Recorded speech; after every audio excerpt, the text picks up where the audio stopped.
2020 में corona virus Bharat देश में फैल गया।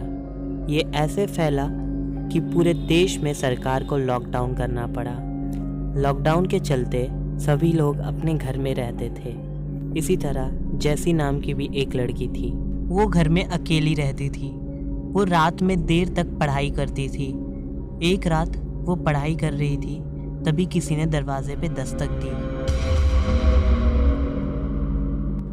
जैसी सोचने लगी इतनी रात में कौन आया होगा, और वो दरवाज़ा खोलने के लिए नीचे की तरफ जाने लगी।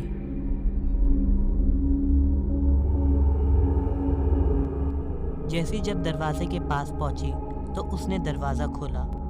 उसने देखा कि एक बूढ़ी औरत खड़ी है। उसके कपड़े फटे हुए थे और उसके चेहरे पर चोट का निशान था। उस औरत ने कहा, क्या मुझे कुछ खाने को मिलेगा? जैसी ने कहा, हाँ मैं कुछ लाती हूँ आपके लिए।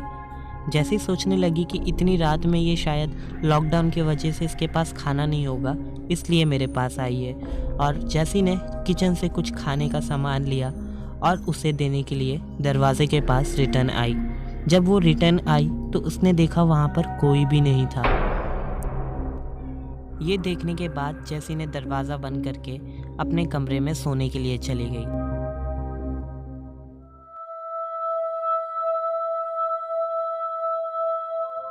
क्या मुझे कुछ खाने को मिल सकता है? मुझे भूख लगी है बहुत। प्लीज हटो यहाँ से, वायरस मत फैलाओ। प्लीज मुझे कुछ दे दो। हटो यहाँ से।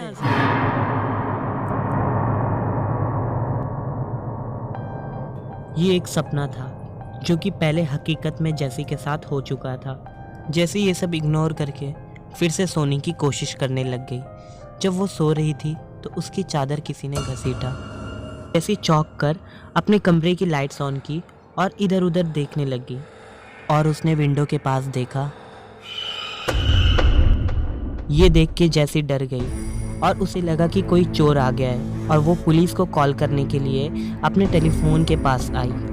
जब वो कॉल करने जा रही थी तो उसे टीवी की आवाज़ सुनाई दी। कौन हो तुम और यहाँ क्या कर रहे हो?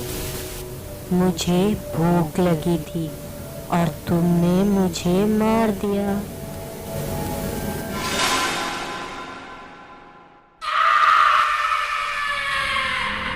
तुमने मेरे बच्चे को मार दिया, अब मैं तुम्हें नहीं छोड़ूंगी। ये सुनने के बाद जैसी डर गई और वहां से भागने लग गई और जाकर एक टेबल के नीचे छुप गई।